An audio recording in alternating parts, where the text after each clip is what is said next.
أعوذ بالله من الشيطان الرجيم بسم الله الرحمن الرحيم وإذ قلنا للملائكة اسجدوا لآدم فسجدوا إلا إبليس قال أأسجد لمن خلقت طينا فرمایا یاد کرو جب ہم نے فرشتوں سے کہا کہ آدم کو سجدہ کرو تو سب فرشتوں نے سجدہ کیا مگر ابلیس نے نہ کیا۔ اس نے کہا کیا میں اس کو سجدہ کروں جسے تو نے مٹی سے بنایا ہے؟ قال ارأيتك هذا الذي كرمت علي لئن أخرتني إلى يوم القيامة لأحتنكن ذريته إلا قليلا۔ شیطان کہنے لگا یا اللہ آپ دیکھیں تو صحیح، کیا یہ اس قابل تھا آدم کہ تو نے اسے مجھ پر فضیلت دی ہے؟ اگر آپ مجھے قیامت تک مہلت دے دیں تو میں اس کی پوری نسل کو گمراہ کر ڈالوں گا، بس تھوڑے ہی لوگ مجھ سے بچ سکیں گے۔ قال اذهب فمن تبعك منهم فإن جهنم جزاؤكم جزاء موفورا۔ اللہ پاک نے فرمایا اچھا تو جا، ان میں سے جو بھی تیری پیروی کریں گے تیرے سمیت ان سب کے لیے جہنم ہی بھر دوں گا۔ واستفزز من استطعت منهم بصوتك وأجلب عليهم بخيلك ورجلك وشاركهم في الأموال والأولاد وعدهم وما يعدهم الشيطان إلا غرورا۔ اور تو جس کو اپنی دعوت سے پھسلانا چاہتا ہے پھسلا لے، ان پر اپنے سوار اور پیادے چڑھا لا، مال اور اولاد میں ان کے ساتھ شریک ہو جا، ان کو باتوں کے جال میں پھانس، اور شیطان کے وعدے ایک دھوکے کے سوا اور کچھ نہیں ہے۔ ان عبادی لیس لک علیہم سلطان وَكَفَى بِرَبِّكَ وَكِيلًا۔ یقیناً میرے بندوں پر تجھے کوئی اقتدار حاصل نہ ہوگا، اور بھروسے سے فرمایا بھروسے کے لیے تیرا رب کافی ہے۔ میرے محترم سامعین، یہاں اللہ رب العزت ارشاد فرما رہے ہیں کہ جب ہم نے آدم کو پیدا کیا اور فرشتوں سے فرمایا سجدہ کرو، توجہ کیجئے، پوری کائنات کو اللہ پاک نے تخلیق کیا ہے، ساری کائنات مخلوق ہے، اللہ اکیلے خالق ہے۔ کم و بیش 18,000 مخلوقات ہیں، جن میں 4 بڑی مخلوقات ہیں، ایک انسان ہے، ایک جنات ہے، ایک جنس حیوان ہے، اور ایک جنس فرشتہ ہے۔ پھر اللہ پاک نے ان 4 مخلوقات کا انتخاب کیا، جنس انسان کو اللہ پاک نے اشرف المخلوقات بنا دیا۔ اللہ پاک خود فرماتے ہیں وَلَقَدْ كَرَّمْنَا بَنِي آدم، ہم نے بنی آدم کو فضیلت دی ہے۔ توجہ کیجئے، انسان کے پیدا ہونے سے پہلے جنت سے جنات، جنت سے فرشتہ اللہ کے آسمانوں پر یہ عبادت کرتے تھے۔ اللہ پاک نے فرشتوں کو فرمایا کہ میں زمین پر اپنا نائب بنانا چاہتا ہوں۔ وَإِذْ قَالَ رَبُّكَ لِلْمَلَائِكَةِ إِنِّي جَاعِلٌ فِي الْأَرْضِ خَلِيفَةً قَالُوا أَتَجْعَلُ فِيهَا مَن يُفْسِدُ فِيهَا وَيَسْفِكُ الدِّمَاءَ وَنَحْنُ نُسَبِّحُ بِحَمْدِكَ وَنُقَدِّسُ لَكَ قَالَ إِنِّي أَعْلَمُ مَا لَا تَعْلَمُونَ۔ اللہ پاک سورۃ البقرہ کے اندر ارشاد فرماتے ہیں، یاد کیجئے جب تمہارے رب نے فرشتوں سے کہا تھا کہ میں زمین میں ایک خلیفہ بنانے والا ہوں، تو انہوں نے عرض کیا کیا آپ زمین میں کسی ایسے کو مقرر کرنے والے ہیں جو اس کے انتظام کو بگاڑ دے گا اور خون ریزیاں کرے گا؟ آپ کی حمد و ثنا کے ساتھ تسبیح اور آپ کی تقدیس تو ہم ہی کر رہے ہیں۔ اللہ پاک نے فرمایا انی اعلم ما لا تعلمون، اور میں جو کچھ میں جانتا ہوں وہ تم نہیں جانتے۔ تو میرے محترم ساتھیوں، جب آدم علیہ السلام کو اللہ پاک نے پیدا فرمایا، اللہ پاک نے فرمایا اسجدوا لآدم، فرمایا آدم کو سجدہ کرو، فسجدوا الا ابلیس، سارے فرشتوں نے سجدہ کیا مگر ابلیس نے سجدہ نہ کیا۔ یہاں ایک بات کرتا جاؤں، اکثر لوگ کہتے ہیں دیکھو آدم کو سجدہ کرنا عبادت ہے، اگر عبادت نہ ہوتا تو اللہ نے فرشتوں سے کیوں فرمایا تھا؟ یاد کیجئے یہ بات، یاد رکھو عبادت وہ ہوتی ہے کہ جب اللہ پاک فرما دے۔ اس وقت اللہ پاک نے فرمایا تھا تو فرما برداری کرنا عبادت ہے، لیکن شریعت محمدی صلی اللہ علیہ وآلہ وسلم کے اندر اللہ پاک نے منع فرمایا ہے، یہاں رک جانا عبادت ہے۔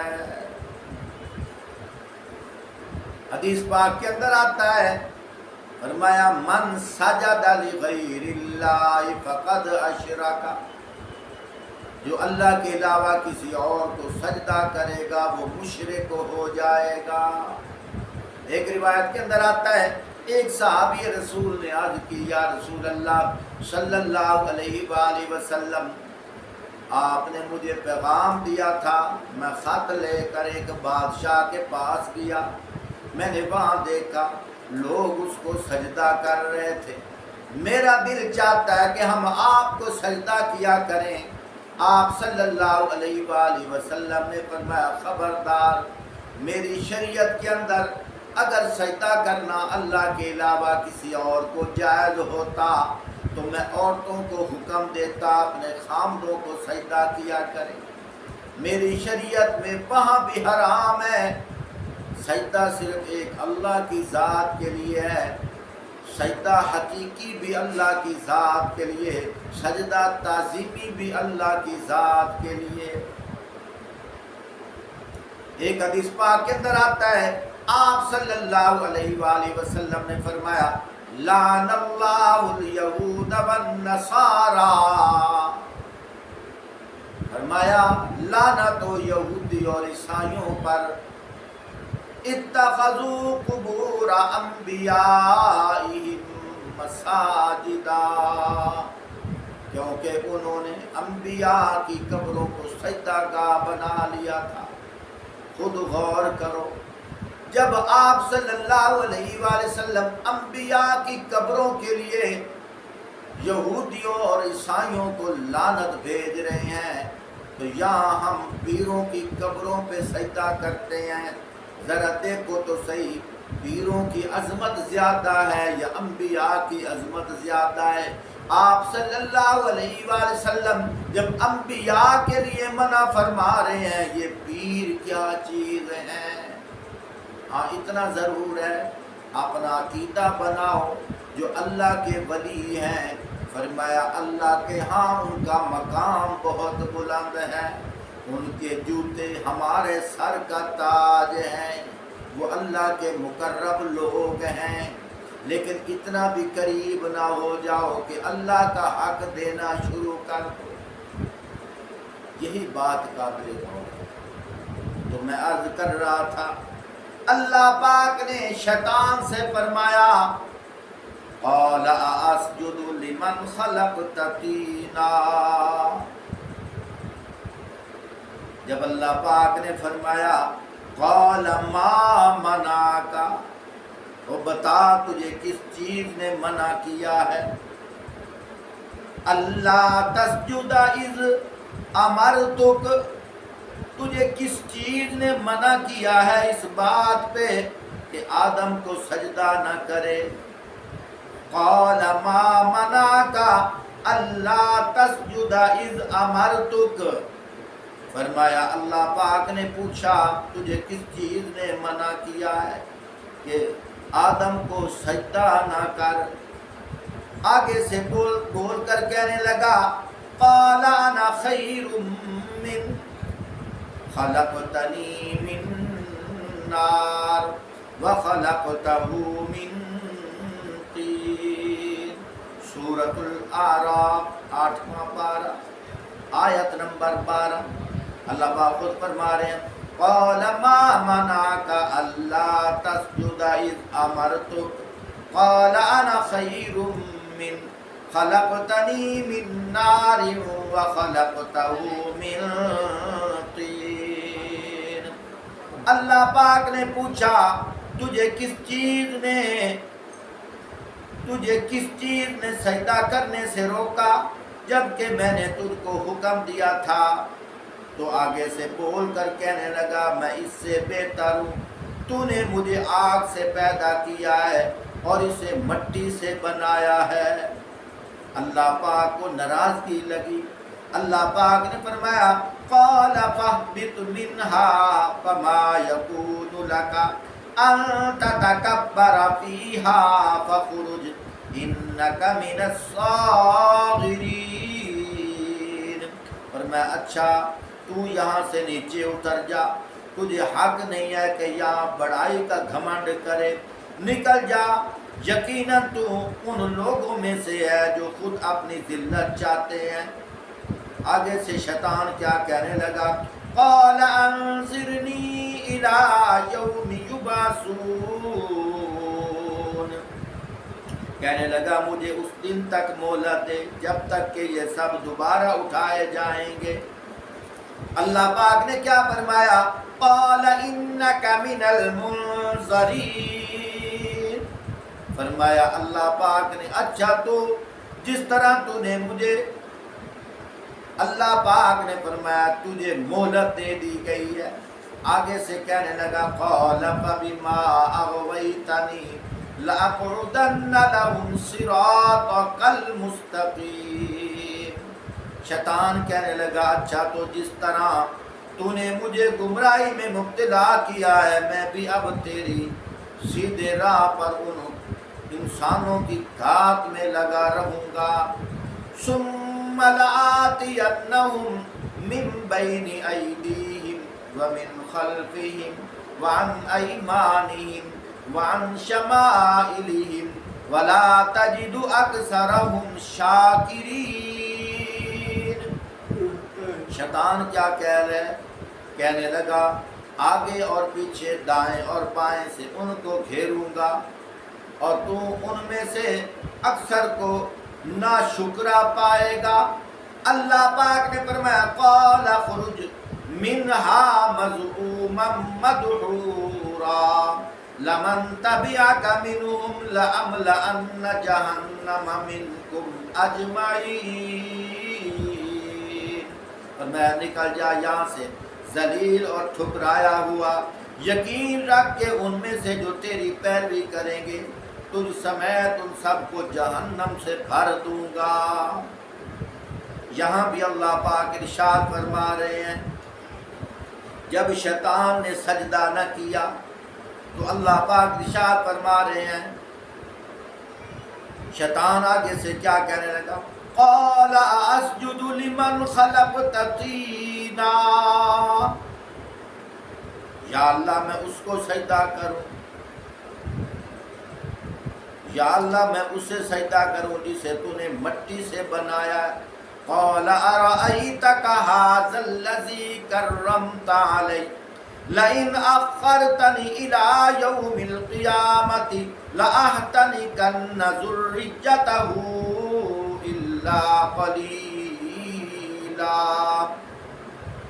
پھر وہ بولا دیکھ تو صحیح کیا یہ اس قابل تھا کہ تو نے اسے مجھ پر فضیلت دی، اگر تو مجھے قیامت کے دن تک مہلت دے تو میں اس کی پوری نسل کو پٹک کے رکھ دوں گا، بس تھوڑے ہی لوگ مجھ سے بچ نکلیں گے. قال اذهب فمن تبعك منهم فإن جهنم جزاؤكم جزاء موفورا. اللہ تعالیٰ نے فرمایا اچھا تو جا، ان میں سے جو بھی تیری پیروی کریں تجھ سمیت ان سب کے لیے جہنم ہی بھرپور جزا ہے. میرے محترم ساتھیوں، یہاں ایک دو باتیں عرض خدمت کرتا ہوں. وہ یہ ہے کہ آدم علیہ السلام نے اللہ پاک سے عرض کی، اے میرے رب تو نے ابلیس کو مجھ پر اور میری نسل پر مسلط کر دیا ہے، تیرے بغیر میں اس سے محفوظ رہنے کی طاقت نہیں رکھتا. اللہ تعالیٰ نے فرمایا تیری جو بھی اولاد ہوگی میں اس کی حفاظت کے لیے محافظ مقرر کر دوں گا. آدم علیہ السلام نے عرض کیا میں اس کلام کی مزید تفصیل چاہتا ہوں. اللہ تعالیٰ نے فرمایا ہر نیکی کا بدلہ 10 گنا عطا کر دوں گا. آدم علیہ السلام نے عرض کیا اور کیا. اللہ پاک نے فرمایا جب تک روح جسم میں رہے گی توبہ کی قبولیت سامنے رہے گی، یعنی وہ لوگ گناہ کریں اور توبہ کریں میں قبول کرتا رہوں گا. آدم علیہ السلام نے عرض کیا اور کچھ. اللہ پاک نے فرمایا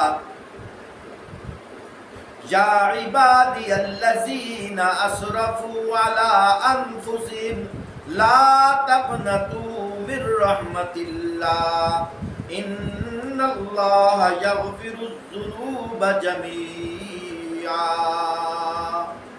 اللہ پاک نے فرمایا میرے بندوں کو کہہ دو میری رحمت سے مایوس نہ ہو. اللہ فرمایا بعض روایات میں آیا ہے ابلیس نے عرض کیا اے رب تو نے انبیاء بھیجے، ان کے پڑھنے کو کتابیں نازل کی، میرے پڑھنے کے لیے کیا مقرر کیا ہے؟ اللہ تعالیٰ نے فرمایا شعر و شاعری. ابلیس نے عرض کیا میری تحریر کیا ہوگی، میرا رسم و خط کیا ہوگا؟ اللہ پاک نے فرمایا اعضاء جسم کو کودنا ناچنا گویا کہ یہ تحریری ہوں گی تیری. پھر اس کے بعد کہنے لگا رسم و خط کیا ہے؟ ابلیس نے کہا میرے پیغام یعنی کہ میرا پیغام پہنچانے والے جو ہیں وہ کون ہوں گے؟ فرمایا کاہن جادوگر نجومی وغیرہ جو ہیں وہ تیرا پیغام پہنچانے والے ہوں گے. جہاں لوگ پھر اس کے بعد کہنے لگا میرے رہنے کا مقام کون سا ہوگا؟ اللہ پاک نے فرمایا حمام، جہاں لوگ ننگے غسل کرتے ہیں ایک دوسرے کو دیکھتے ہیں. پھر شیطان کہنے لگا میرے بیٹھنے کا مقام کون سا ہوگا؟ اللہ پاک نے فرمایا بازاروں میں. غرض کیا پھر عرض کیا کیا میرا کھانا کیا ہوگا؟ فرمایا جہاں لوگ کھانا کھاتے ہوئے بسم اللہ نہیں پڑھیں گے وہ تیرے لیے کھانا حلال ہوگا۔ میرے پینے کی چیز کیا ہوگی؟ فرمایا نشہ آور چیزیں تیری پینے کی چیزیں ہوں گی۔ میرے محترم ساتھیوں، چونکہ وقت بہت زیادہ گزر گیا ہے، میں چاہتا ہوں کہ مختصر گفتگو کروں، روزانہ سامعین سنیں۔ تو بات کرنے کا مقصد یہ ہے کہ آپ خود اندازہ لگاؤ شیطان کے بیٹھنے کی جگہ کون سی ہے؟ بازار ہیں۔ اور شیطان کی غذا کون سی ہے؟ وہ کھانا جہاں لوگ کھانا کھاتے ہوئے بسم اللہ نہیں پڑھتے، فرمایا وہ شیطان کھانے لگ جاتا ہے۔ دعائے اللہ رب العزت ہمیں قرآن و سنت پہ عمل کرنے کی توفیق